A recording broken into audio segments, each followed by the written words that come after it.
Oi, vamos continuar aqui os vídeos sobre a história da física. Nós estamos adentrando aqui no século III a.C. E o primeiro filósofo que eu quero mencionar foi Arquimedes de Siracusa, né? É atribuído a ele aquela famosa frase, né? Me dê um ponto de apoio, uma alavanca e eu moverei o mundo. Ele estudou, basicamente, a primeira contribuição dele que eu quero mencionar é que ele estudou o equilíbrio dos corpos. E esse trabalho resultou na obra sobre o equilíbrio dos planos, né? É, Nesse trabalho, ele relaciona o equilíbrio com a distância de um ponto de apoio dos corpos em lados opostos de uma balança, né? Com certeza, esse desenvolvimento foi muito importante na época para o aperfeiçoamento de instrumentos de medida e de realização do trabalho. Outras contribuições dele para a tecnologia, para a ciência, para a física em particular, foi, por exemplo, atribuído a ele o desenvolvimento do parafuso de Arquimedes, que aqui é um tipo de instrumento mecânico, né, que é capaz de elevar a água através de uma forma mais simples, né, usando aqui apenas uma manivela que você gira, e aí ela faz é como se fosse um parafuso, né, que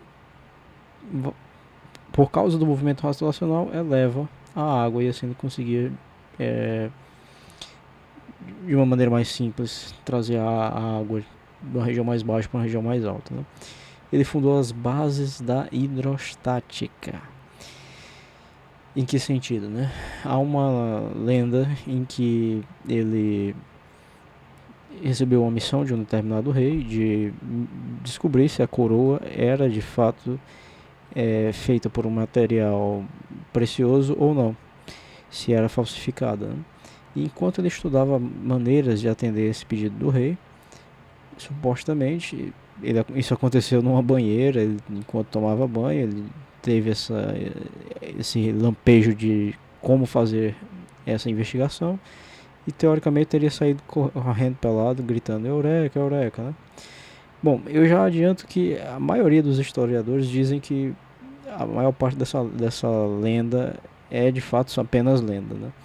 Mas independentemente dele ter gritado ou não, eureka, dele ter saído correndo pelado na rua ou não, isso não faz a menor diferença. O que importa é que ele descobriu que todo corpo imerso, total ou parcialmente, em um fluido sofre uma força para cima, nós os chamamos de empuxo, igual ao peso do fluido. E com isso, ele permitiu calcular a densidade e identificar metais adulterados. Quando você submerge aqui em um determinado líquido, um corpo total ou parcialmente, esse líquido vai subir. Isso é extremamente útil porque, veja, dependendo da geometria do corpo, primeiro, é fácil medir a massa dele, né? Você basta botar numa balança. Mas para eu saber a densidade, eu ia precisar calcular o volume. E dependendo da geometria desse corpo, pode não ser fácil calcular o volume, como é o caso de uma coroa, né? Só que Arquimedes descobriu que submergindo esse objeto na, na água, o volume de água que sobe é equivalente ao volume do objeto que foi submerso, da parte submersa daquele objeto.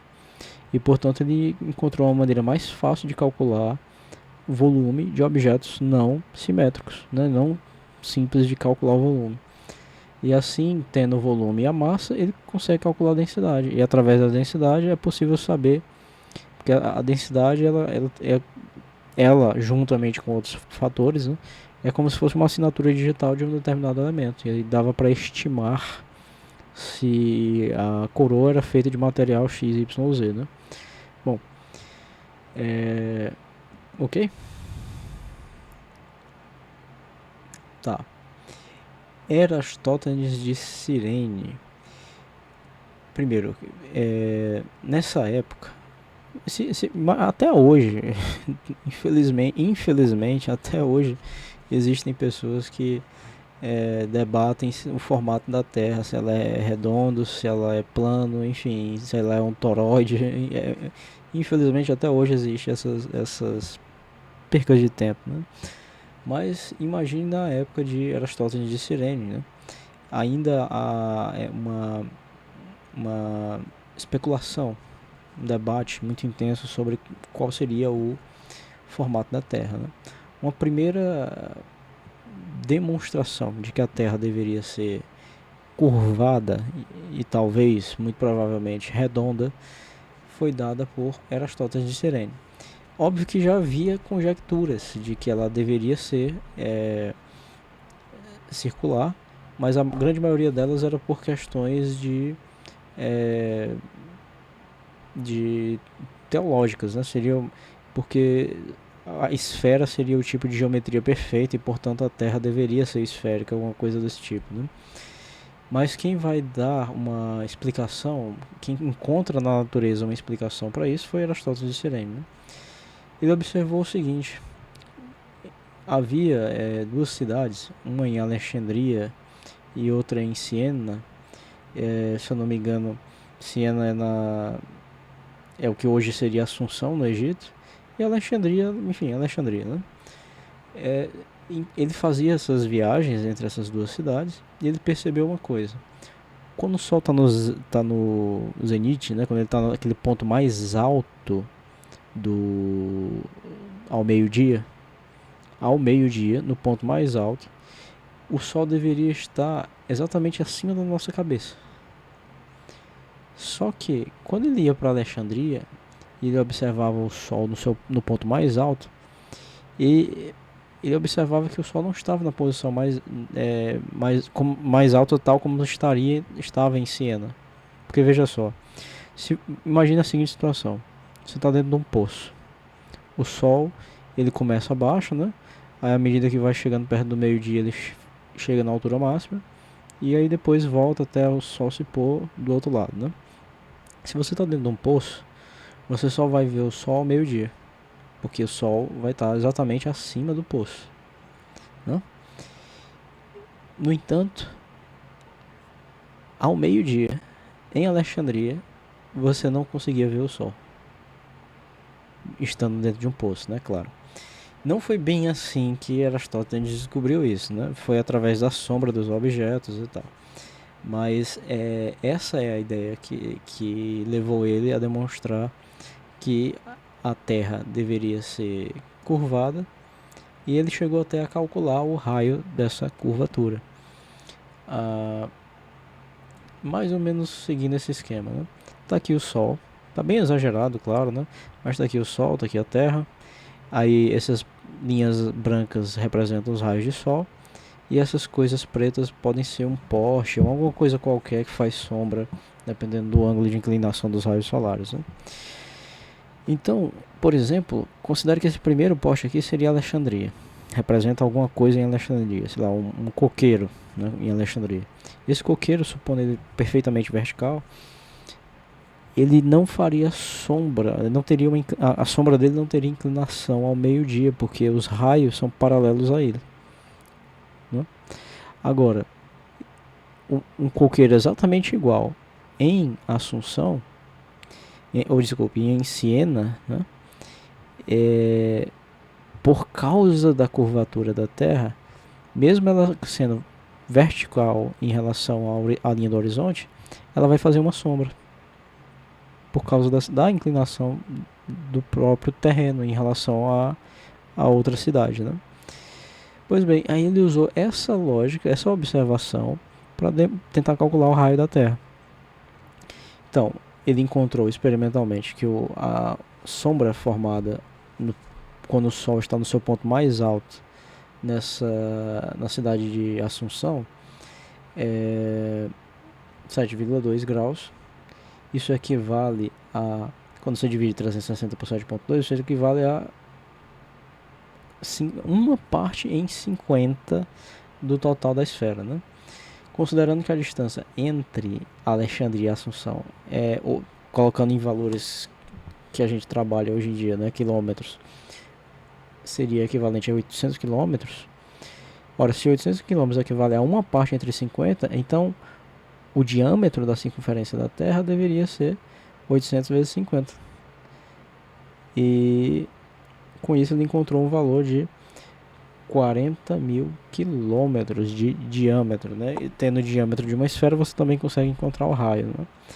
Pois bem, esse valor é muito próximo do que nós usamos hoje em dia, 40.075. Apesar de uma maneira bem simples, de um raciocínio muito simples, né? Raciocínio simples que eu digo do ponto de vista matemático, né? Porque a percepção disso é bastante notável, ainda mais para a época. E mesmo assim ele chegou em resultados muito próximos do que a gente aceita, né? Isso é bastante notável, né? Outra coisa que eu queria chamar a atenção é que um aluno, eu dei aula de História da Física no ensino superior, no curso de licenciatura em Física, por vários semestres, e um aluno me chamou a atenção o seguinte: esse raciocínio aqui só faz sentido se a distância entre Alexandria e Assunção ela for percorrida numa linha que é aqui meridional, né? Que liga aqui os dois polos, né? O polo norte e o polo sul. Não faria sentido se essa linha fosse um paralelo. Se ela fosse um paralelo, por exemplo, em relação aqui à linha do Equador, não faria sentido, porque como eles estão a uma mesma latitude, né? Ao meio-dia, o Sol estaria na mesma posição para os dois. Pois bem, eu achei essa pergunta desse meu aluno muito interessante, porque eu não sabia responder. Até porque eu não conhecia, não sabia nem exatamente onde ficava Alexandria, onde ficava Assunção, né? Mas foi uma pergunta muito perspicaz desse aluno, né? E aí eu fui no Google Maps olhar onde é que ficava Alexandria, onde é que ficava Assunção. E de fato, quando você bota aqui a rota, né, entre eles, é quase uma linha vertical em relação à linha do Equador. Né? De fato, esse meu aluno tinha razão. Aristóteles só conseguiu observar isso entre essas duas cidades porque elas estão aqui, elas estão no mesmo, quase, né, praticamente no mesmo meridiano, né? Estão em diferentes latitudes aqui. Se não fosse assim, nós não teria observado.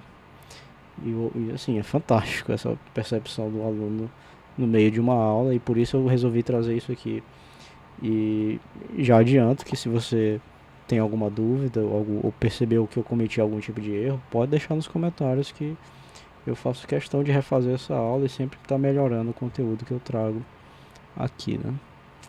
Pois bem, um outro detalhe que eu quero mencionar é a respeito dos modelos do universo, né? Eu já mencionei aqui a percepção de Aristóteles, Eudoxo e outros em relação a como deveria ser o universo, né? Eu sei que do ponto de vista moderno a gente tende a simplificar demais a história e achar que todo mundo no passado era ignorante e que as pessoas tinham explicações. Hoje em dia nós temos ainda muito o reflexo do iluminismo, né, da parte daquele período da Revolução Francesa e tal, que as pessoas meio que criaram uma certa repulsa a tudo que é religioso, e aí querem botar no passado uma ignorância que muitas vezes não existia, tal como a gente pensa, né? Para muitas pessoas, essa visão, eu digo isso porque meus professores no ensino fundamental e médio passavam essa informação durante as aulas, não por militância deles, mas às vezes porque era o que eles tinham acesso, né? O conhecimento não era tão acessível quanto é hoje, né? Há 20, 30 anos atrás, né? E tinha essa ideia de que os modelos que se existia até então do universo, colocando a Terra como centro do universo, era pura e unicamente por questões teológicas, né? Não sei nem se chama teológica, né? Mas alguma coisa envolvendo perfeição, alguma coisa envolvendo algum tipo de misticismo, né? Mas isso não é bem verdade, né? Porque alguns, principalmente Aristóteles e outros, eles percebiam coisas na natureza que já indicavam racionalmente que a Terra deveria estar numa posição meio que privilegiada, aparentemente, né? Embora isso a gente sabe que não é verdade, mas quando você olha as estrelas à noite, todas elas fazem esse movimento aqui, ó, circular. E quanto mais distante do ponto que onde tem essa, como se fosse o eixo de rotação, né? Mais elas giram. Então isso dá a ideia de que há algum tipo de esfericidade perfeita, né? Alguma coisa que está prendendo essas coisas, essas estrelas, esses corpos, né? Fazendo eles girarem em torno da Terra. Cresce, né? Olhando para esse tipo de movimento, que a Terra tem algum tipo de posição privilegiada em relação aos demais corpos celestes, né? Embora a gente saiba que esse raciocínio tá errado, mas ele é bem plausível considerando as condições da época, né? Aqui eu fiz uma pequena simulaçãozinha para mostrar exatamente isso. Aqui seria as estrelas girando à noite, porém eu quero chamar a atenção para essa aqui em particular.